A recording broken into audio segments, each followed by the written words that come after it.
യഹോവേ രക്ഷിക്കണമേ. ഭക്തന്മാർ ഇല്ലാതെ പോകുന്നു, വിശ്വസ്തന്മാർ മനുഷ്യപുത്രന്മാരിൽ കുറഞ്ഞിരിക്കുന്നു. ഓരോരുത്തൻ താൻ്റെ കൂട്ടുകാരനോട് വ്യാജം സംസാരിക്കുന്നു.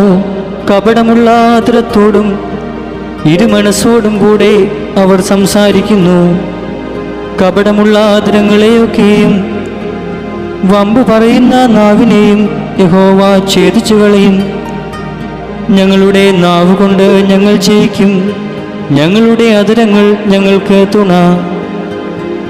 ഞങ്ങൾക്ക് യജമാനനാര് എന്ന് അവർ പറയുന്നു.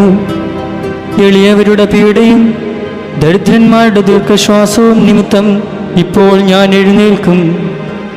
രക്ഷയ്ക്കായി കാംക്ഷിക്കുന്നവനെ ഞാൻ അതിലാക്കുമെന്ന് യഹോവ അരുളി ചെയ്യുന്നു.